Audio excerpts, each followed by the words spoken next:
Isaac's POV. At dahil tapos ng leave na hiningi ko, balik trabaho na naman ako ngayon. Medyo maluwag kesa nung mga nakaraang araw. Sinara ko ng laptop ko, lunch break na kasi eh.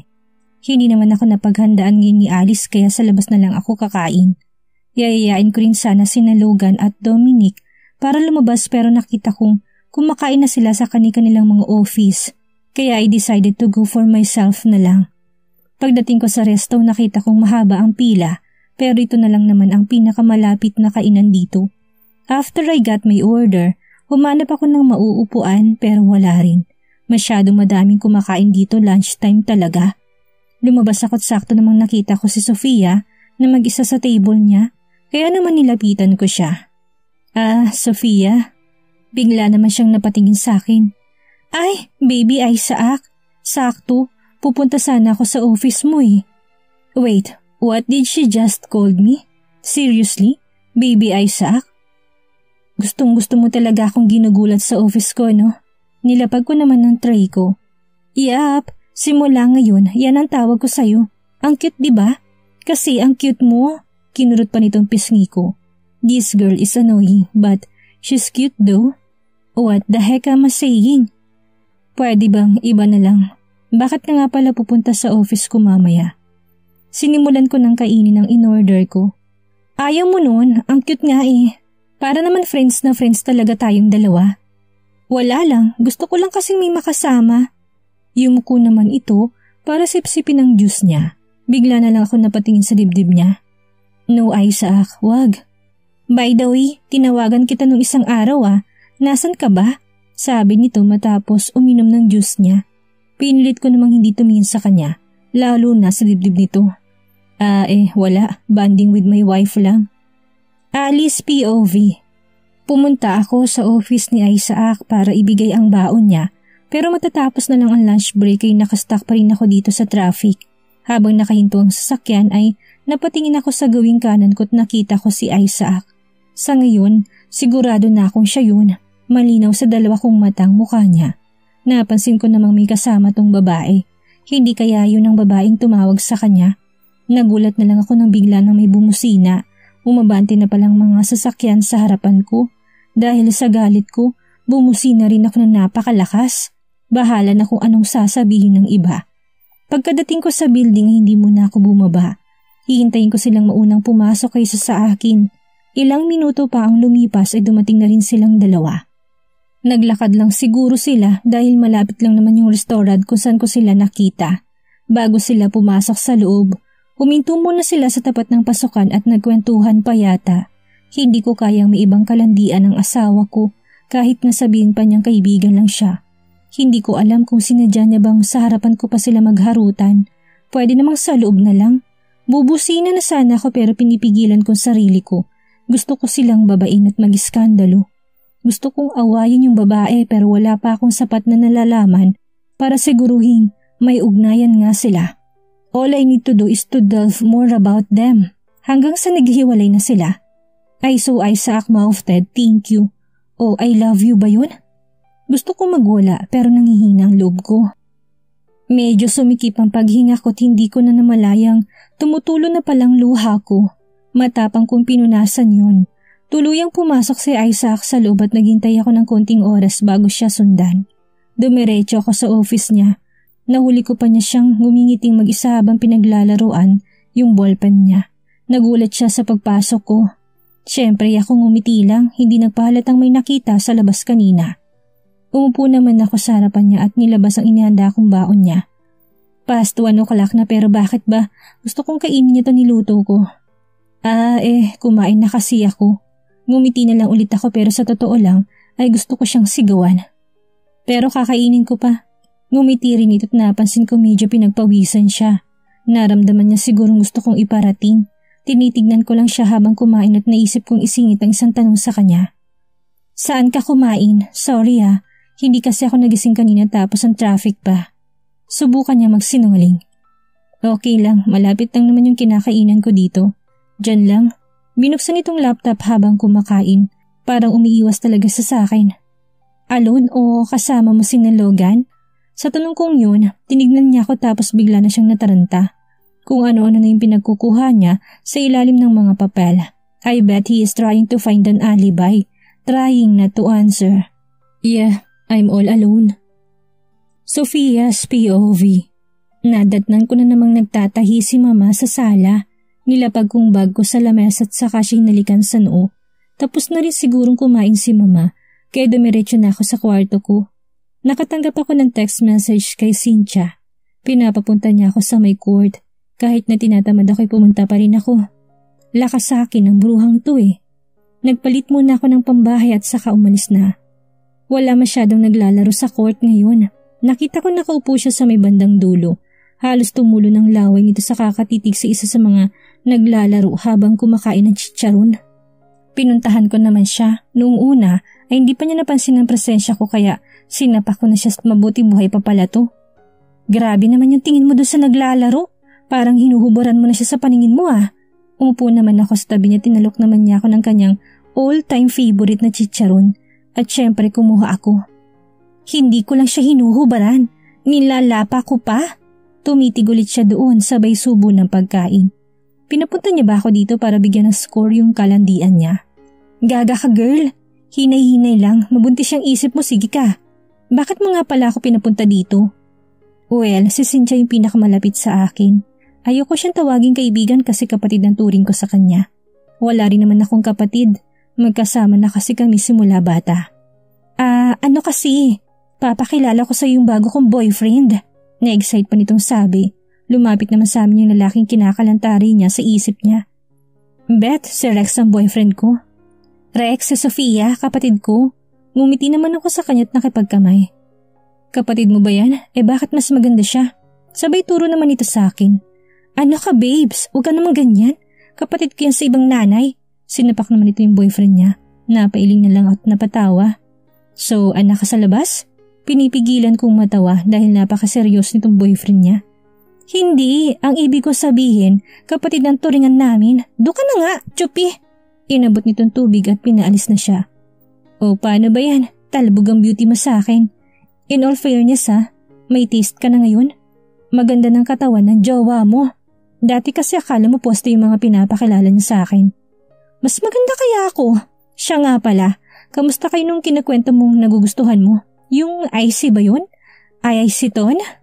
Kung makikilala niyo si Cynthia, mapapatunayan yung mas mahalaga ang kagandahan kaysa sa utak. Ay saak, pagtatama ko naman sa kanya. Okay na yun, magkatunog naman. O kamusta, nililigawan ka na ba? Ano, may nangyari na ba? Sunod-sunod nitong tanong sa akin. Ano ka ba? Hindi naman ako basta-basta na lang magpapabutas no? Saka may sabit eh. Palagi ko kasing kinakwenta sa kanya si Isaac. Iniisip ko na tuloy kung anong posibleng mangyari kapag pumasok ako sa buhay niya. Ano nga ba? Naku, may asawa at anak na? Asawa lang. Nabanggit niya sa akin na wala pa raw silang anak. Bigla naman itong sumubat. Tumpak! Ayun na girl! Anak! Nagkasalubong naman ang kilay ko sa sinabi niya. Anong ibig mo sabihin? Di ikaw magbigay ng anak sa kanya? Agawin mo! Alam mo sa pag-ibig, walang limitasyon yan. Walang tama o mali. Walang hindi pwedet hindi pag nagmahal ka. Alam mo ba talaga yung lumalabas sa bibig mo? Anong gusto mo? Kumabit ako? Gaga ka talaga. Huwag kang magbiro ng ganyan. Sinapak ko naman siya ng bahagya sa balikat niya. Totoo ba to? Pinapayuhan niya akong manira ng pamilya? Joke lang girl. Mamaya seryosohin mo ha. Maghahapon na pero naboboring pa rin ako dito sa bahay. Gusto ko sanang puntahan si Isaac. Kaso paniguradang magugulo ko lang siya dahil tsak na maraming inaasikaso yun. Kung pupunta naman ako sa mall, masasayang lang ang pamasahe ko dahil wala naman akong dapat nabilhin saka wala rin naman akong pera. Si Cynthia naman may date yung boyfriend niya. Kahit naman gustuhin ko magtrabaho, wala namang maiiwan para magbantay kay mama kaya minsan pa-sideline lang ako sa binibigay ng mga kaibigan ko at masama pa, kulang pang kinikita ko kahit na dalawa lang kami ni mama. Biglang nag-ring ang telephone ko. Si Cynthia. Ano na naman kayang trip nito? Hello? Walang gana kong sabi. Uy, hello girl! Nandito kami ni Rex sa biwak. Bigla naman ako napasimangot. Iniinggit ba ako nito? Medyo gaga. O ano naman paki ko? Ako nga nandito sa bahay eh. Basag ko sa kanya. Hindi ganun. May shooting dito. Tapos kailangan daw nila ng 2 extra? E di syempre nilandi ko yung direktor. Pumunta ka na dito. Ito pang isang katangian niya kung bakit mahal na mahal ko siya. Never niya akong iniwan sa ere. Kung anong meron siya, dapat meron din ako. Pero ibang usapan na raw yung sharing ng boyfriend. Okay, magpapalit lang ako. Binaba ko ng linya at nagsimula ng mag-ayos. Sayang din yun, pera din yun. Pagkatapos ko'y nagpaalam na ako kay mama. Sa totoo lang, hindi ako nagpapaalam kapag umaalis ako. Pero wala lang talaga akong pamasahe kaya humingi ako at mabuti may natabi rin si mama. Pagkarating ko doon ay maraming nagkukumpulan. Ito na nga yung sinasabi ni Cynthia na shooting. Titignan ko sana yung sarili ko sa compact mirror ko nang biglang may bumangga sa akin kaya nahulog yung pouch ko. Oh my God! Hindi ka ba tumitingin sa dinadaanan? Natigil ako nang nakita ko sinong bumangga sa akin. Anong ginagawa niya dito? Sofia, kamusta ka na? Alice POV. Ay saak, sige na naman. Pumayag ka na. Alam mo namang mahalaga sa akin tong araw na to, di ba? Kanina pa ako parang baliw na habol ng habol sa kanya sa kakakumbinsing sumama na siya. Ang kulit-kulit kasi. Taas dito, baba dun. Alam mo rin naman na mahalaga din sa akin ang bawat araw para kumita, hindi ba? Hindi na ako pwede pang umabsent kasi nag-leave na ako ng 1 linggo. Sabi nito habang naglalagay ng medyas. Mas mahalaga pa sa akin? Please, minsan lang naman ako mag-request ng ganito. Hindi ko alam kung bakit sobra niyang mahal yung trabaho niya, takot na takot lumiban. Samantalang sa pamilya naman niya yun. Sa pagkakaalam ko pa nga, nasa bakasyon pa rin ang iba pa niyang mga kasama, kaya siguro naman po pwede muna siyang lumiban. Hindi ko naman siya pipilitin kung hindi mahalaga at kung may kailangan siyang tapusin. Han, alam mo namang nagpaparinig na sa akin si Daddy na malapit na niyang ipasa sa akin yung peruwet, hindi ba? Sorry. Gusto kong isumbat sa lahat na nakita ko kahapon at yung tumawag sa kanya pero pinipigilan ako ng loob ko. Hindi ko kaya. Sinubukan ko pa rin kumbinsihin siya at baka magbago pang isip niya. Aalis na ako. Bye, I love you. Sabay halik nito sa nukot iniwan ako. Napabuntong hininga na lang ako. Birthday kasi ni Lolo at family gathering na rin namin at the same time. Isa pang problema ko, hindi ako sanay mag-drive ng malayuan pero bahala na. Nagsimula na akong mag-ayos dahil baka mahuli pa ako at malayo pang babiyahihin ko. I took my pink floral dress. Na-excite ako na hindi. Na-excite dahil makikita ko na ulit ang pamilya ko. Hindi dahil hindi ko kasama si Isaac. Hindi naman ganun ka-traffic kaya nakarating ako doon on time lang. 6 na nagsimula ang party. Hi Lolo, happy birthday. I kissed him then I gave my gift. Pagkatapos noon ay nagtungo ako sa backyard garden nila Lolo. How I miss this place. Typical family dinner ang nakita ko doon. Hindi naman talaga ganun kalaki ang pamilya namin. Nag-iisang anak lang naman kasi si Mama. Tapos 4 lang kami magkakapatid. Lahat ng kapatid ko'y kasamang kani-kanilang partners. Ako lang ang wala. Mukha tuloy akong single. Ako pang bunso sa aming 4 na magkakapatid. Sumunod na rin si Lolo sa labas. Binati ko rin syempre sina Mama at Papa. My siblings teased me for being not accompanied by Isaac. Sinabi ko na lang na may inaasikaso pa siya sa trabaho. Wait, I have an important announcement. Jessa and I will have a baby na. Excited na sabi ni Kuya Von. Uni ko iyo sa pamilya namin. Mas matanda siya sa akin ng 2 taon. After a couple of years, magkakaanak na rin sila. I'm happy for the both of them. Oh my gosh, hindi ka ba Von? Asar naman ni Ate Pamela. Siya yung pangalawa sa amin. Ikaw Alice, mukhang may announcement ka rin na. Sabi naman ni Ate Celeste, panganay sa amin. Napahinto naman ako sa kinakain ko. Nakita kong napatingin din sila sa akin na parang sabik na sabik sa isasagot ko. Hindi muna namin iniisip yan, saka 1 taon pa lang naman din kaming kasal. Sagot ko naman. Pinagpawisan ako doon. Pagkatapos noon ay umuwi na ako. Malayo kasing bahay namin kumpara sa mga kapatid ko. Gabi na rin. Shit, I hate this. Galit kong sinapak ang manibala. Sabi ko na nga ba, flat ang gulong ko kanina pa. Mali ko naman kasi na totoo ang hinala ko, Teto. I'm stuck in the middle of nowhere. Nandito lang ako sa gilid ng kalsada. Wala pa namang ibang dumadaang sasakyan. Hindi ko alam kung anong gagawin ko. Wala rin ako makitang malapit na talyar o somewhere na pwede kong ipaayos tong kotse. I can't even call a help to Isaac or even a tow truck cause my phone's battery's dead and now I'm here waiting for a miracle to save me. Sinubukan kong tingnan sa labas ang gulong ko. Flat na flat, dapat kasi kanina ko pa pinaratong sasakyan sa maraming tao. I'm so doomed. Hey miss, want help? Napatayo ako nang may biglang magsalita sa likuran ko. Nakahinto yung kotse niya sa harap ko. Teka, Alice? How can he know my name? Hindi ko kasi makita ang buo niyang mukha dahil nakasalamin siya. Kumunot naman ang noo ko, tinanggal niyang salamin niya. Colton, I'm glad you came.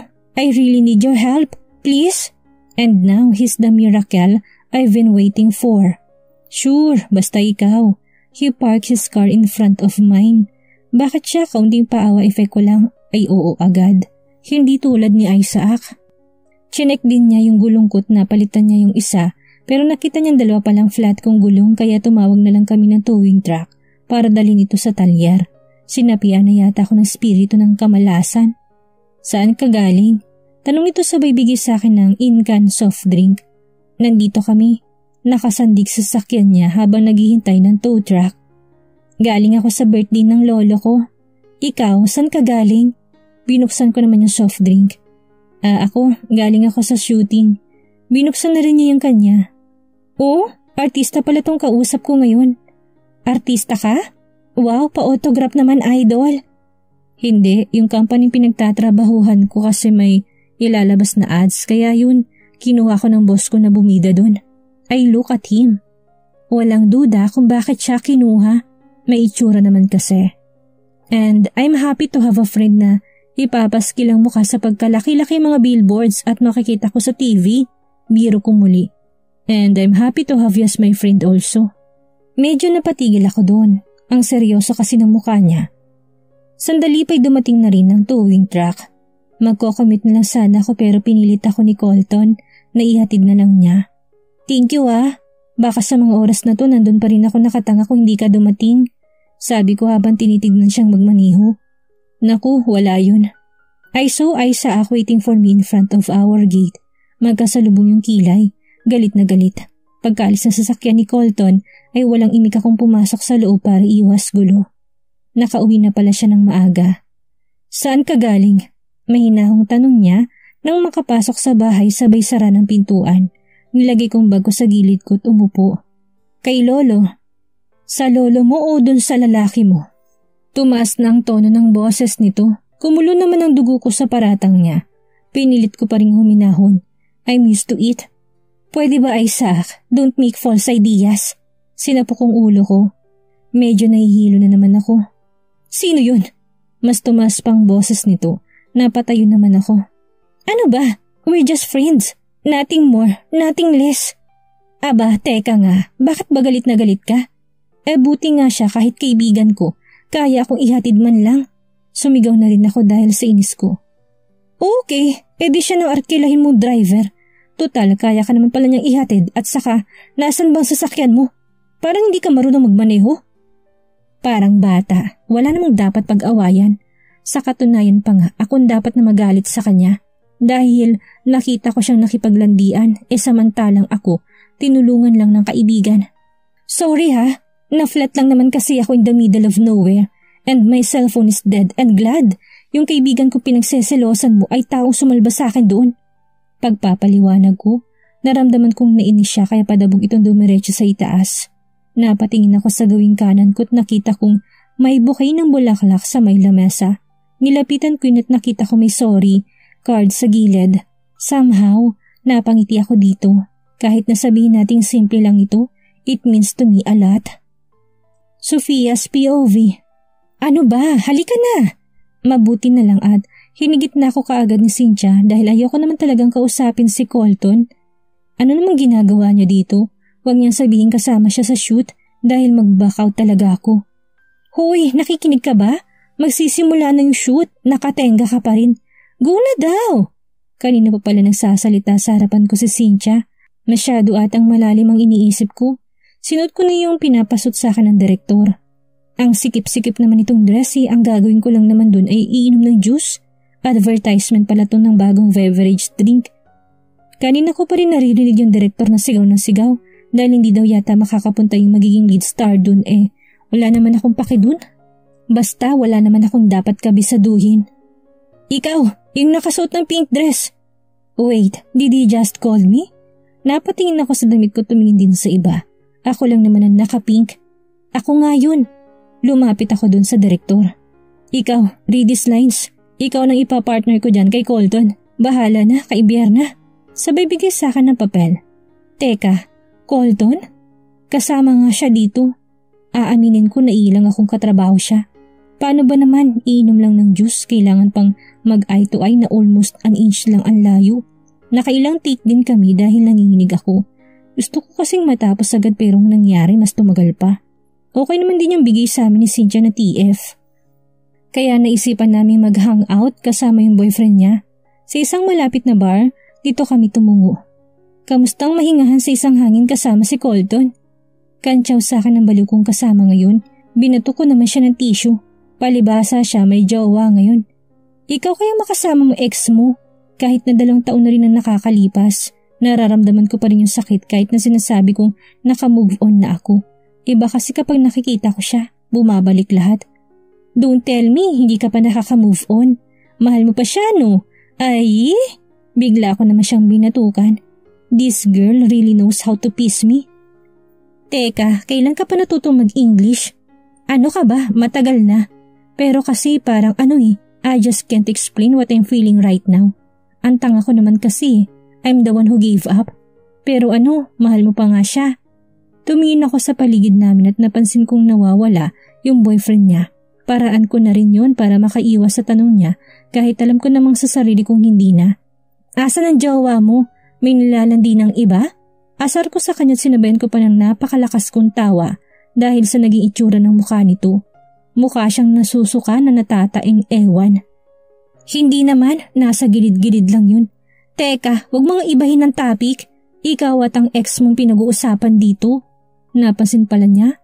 Ganyan siya hindi titigil hanggang hindi nakakakuha ng pang-aasar sa akin. Ilang beses ko bang sasabing wala na? Tapos na. Matagal ko nang tinuldukan yun at saka masaya na ako ngayon. Tuluyan ko nang inubos yung beer ko. Talaga lang ha? Masaya ka na kay Isaac? Paano kung ligawan ka niya ulit? Kekeringking ka na naman? Hindi ang sagot ko para sa 2 tanong mo. Saka alam ko naman na may bago na yun. Ay, teka girl, may naisip akong idea. Lumapit naman ito sa akin. What? Kung humanap ka kayo ng papa dito, bilis, makipag-date as in now na. Tumango lang ako. Wala naman sigurong masama kung susubukan ko. Wala rin namang mawawala. Ayun! Tinulak niya ako sa katabi kong lalaki na out of balance tuloy ako. Mabuti na lang at nasalo ko ng katabi ko. Sorry. Tumingin ako ulit kay Cynthia at kinagat ang labi ko. I also mouthed ang pogi niya. Hi miss. He extended his arms, pahiwatig na gustong makipagkilala sa akin. Sofia, kinuha kong kamay nito. Alfred, napangiti naman ako. Ito na nga yata yung love at first sight. Bumabalik na naman ako sa pagkabata. Babe, tara na. Let's go na. Biglang may lumapit sa kanyang babae. Bago sila umalis, tinignan ako ng masama ng babae. Gaga ka girl, tiikin na pala. Nagtawa na naman kami. Bigla naman itong natahimik nang may makitang kung ano sa likod ko. Parang nakakita lang ng multo. Bakit? I get curious kaya tumingin din ako sa likod ko. Nakita ko si Colton, may kasamang babae. Pero bakit ako magpapa-apekto? Wala naman na ako sa posisyon para magsaylos. Please, wala na siyang halaga sa buhay ko. Nagtawanan ulit kami. Mukha lang kaming tanga dito. Hi miss. Nagulat ako nang tingnan ko sino yung nagsalita sa gilid namin. Mukhang engkanto. Hindi ko na lang ito pinansin at sanay niya sa Cynthia na lumipat ng upuan. Nauna akong umalis sa upuan ko at sumunod naman si Cynthia. Bigla naman akong kinapitan ng lalaki. Teka miss, alam ko namang gusto mo rin ako Nagpapakipot ka lang. Hinawakan itong balikat ko at muntik na nitong mahawakan ng dibdib ko. Hindi lang pala pangit, bastos pa. Aba, bastos ka? Bigla ko siyang biniyagan. Dapat lang yan sa kabastusan niya. May lumapit naman sa aming bouncer. Ikulong niya yung impaktong yan. Lumipat na kami ng upuan. Bad trip ako ngayon dahil sa lalaki yun. Gusto ko siyang patayin. Buisit. Easy lang. Nakakainis kaya. Basta, Sabi ko nakapangulong baba. Ayan na nga yung sinasabi ko sa'yo. Kailangan mo ng boyfriend para may magprotekta sa'yo. Alice POV. Isang linggo na rin ang nakalipas simula nung mag-away kami at ngayon nagkaayos na kami. You look pretty tonight. Sabi ko naman sa'yo hindi ba? Para sa atin tong ginagawa ko. Siguro kung hindi ako nagpapansin kay kuya mapupuntang Peruet. He kissed me on my cheeks while I'm staring my reflection in my mirror. Excited na excited siya dahil ngayon ang gabing matagal na niyang hinihintay. Later this night, siya ng presidente ng Peruet. 3 kumpanya kasing hawak ng tatay niya kaya his father decided na ibigay sa dalawa niyang anak ang 2 kumpanya para mas matutukan daw ang mga ito. Kanina pa nga siya 5 nakabihis samantalang 9 ang event. At precisely 9 o'clock in the evening, we arrive at the De Silva's residence. Matapos ang kalahating oras, nagsimula na rin magsalita ang daddy nito sa harapan. He even gave an apology for being late. These companies are very important to me. I've worked harder to build what you see now. Until now, I really can't imagine I could produce many of this. Tinuro pa ng daddy niya mga pictures na nagfa-flash sa screen. Tiningnan ko naman si Isaac sa tabi ko. Hindi ko alam kung anong tamang itawag sa nararamdaman niya ngayon. Bastang alam ko lang napakasaya niya. Mahal na mahal nga talaga niyang kumpanyang kinalakihan niya. Saksi ang 2 kong anak sa pag-usbong ng De Silva Group of Companies. And now, I'm passing De Silva Hotel Chains and Pirouette Incorporated to my 2 sons. Ibrahim De Silva is the new senior president for De Silva Hotels and Isaac De Silva is the new senior president for Pirouette Incorporated. Nagsipalakpakan naman ang lahat at syempre ako din. Full support at ang misis niya dito. Pumunta silang 2 sa harapan. Naunang magbigay ng speech ang kapatid niya at sumunod naman siya. Bigla ako nagulat na magring ang cellphone niyang nakapatong sa lamesa. My mood changed when I saw Sofia was the one who's calling. I don't want to answer it but I'm curious if what she's going to say so I click the accept button. Hi baby Isaac, I know you're busy. But I just want to congratulate you. Nabalitaan ko kasi na ikaw na maghahawak ng Peruet. Magpa-burger ka naman dyan. Binaba ko ng linya. Ang galing lang ha. Nabalitaan niya agad. Nagsipalakpakan ng lahat. Tapos na palang magbigay ng speech si Isaac. Nakakainis, hindi ko man lang napakinggan. Halos madurog ang telepono niya. Naiiyak ako, feeling ko pinapatay ang loob ko. Nagsisisi tuloy akong sinagot ko pang tawag niya.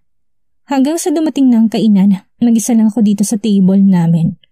Wala pa rin akong gana kasi hindi ko na naman kasama si Isaac kasi ang daming kumakausap sa kanyang guest at isang pang mga media at press na patuloy silang kinukulit. Nababaliw na ako sa Sofia na yan. Sino ka ba kasi Sofia? Huminga ako ng malalim para pigilan ang nangingilid kong luha at kumuha ng pagkain para na rin tignan kung nasaan na si Isaac. Para tuloy akong spy dito. Biglang may bumangga sa akin. Ay, hindi pala. Ako pala nakabangga. Natapunan ko tuloy siya ng juice na dala-dala ko. Sorry.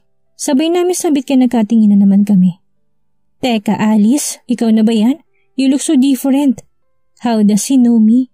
I'm trying to remember him but ako to, si Simon. We're classmates, hindi ba? 3rd year, behind Carlo Chair? Tama, naalala ko na nga siya. Siya yung dating nanliligaw sa akin. Bakit nga ba hindi ko siya naalala kaagad? Musta? Long time no see Eto, employee ng asawa mo. Sinabi kong samahan niya ako sa table. Mabuti naman at may makakausap na ako. Grabe, hindi ka na ma-reach. Alam mo, ang swerte mo dyan sa asawa mo. Nagulat ako sa sinabi niya. Ako, maswerte sa asawa ko. Dati nung hindi pa kami nagkakalabuan. Hindi naman, tao pa rin naman ako. Paano mo naman sabing maswerte ako? Natatawa kong sabi. Kasi bukod sa mabait na boss yan, sobrang hardworking pa. Kaya nga no wonder kung bakit siyang hahawak ngayon ng Peruet. Napailing na lang ako. Pwede na yata akong palitan ng trabaho niya bilang asawa niya. Teka, may tanong ako. May kaibigan bang babae ang sir mo? Nilapit ko mukha ko sa kanya para walang makarinig. Nagpunas ito ng table napkin at saka sumagot.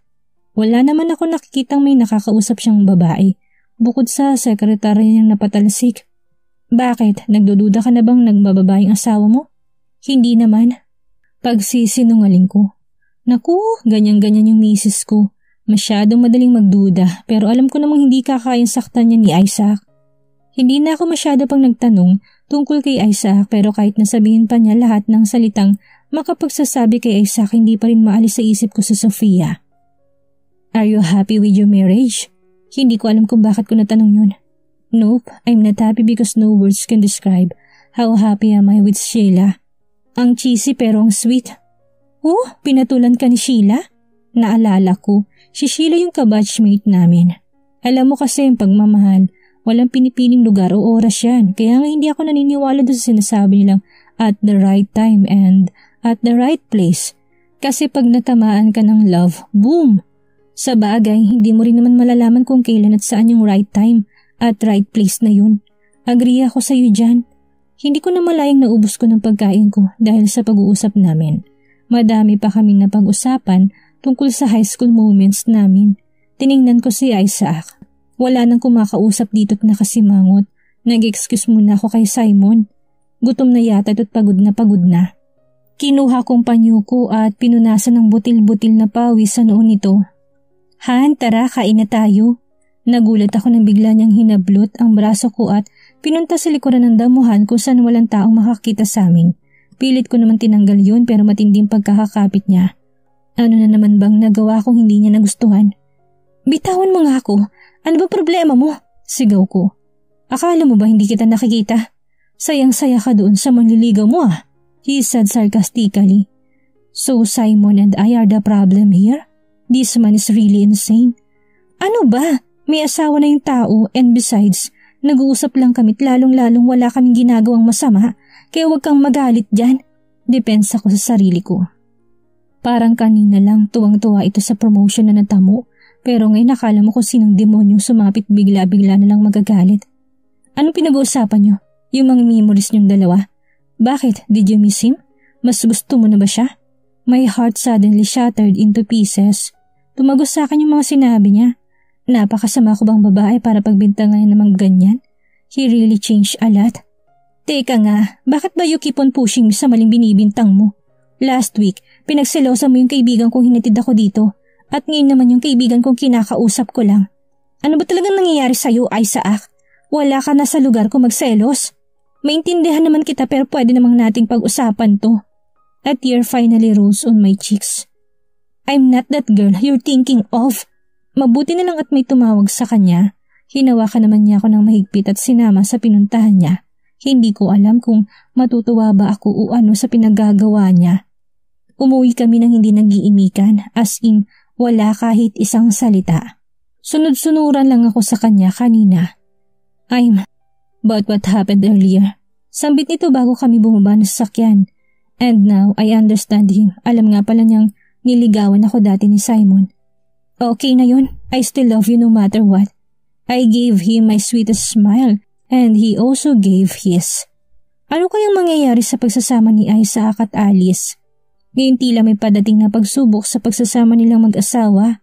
Magawa na kayang malaman ni Alice ang tungkol sa babaeng palaging tumatawag sa kanyang asawa? Yan ang ating aalamin sa susunod nating kabanata.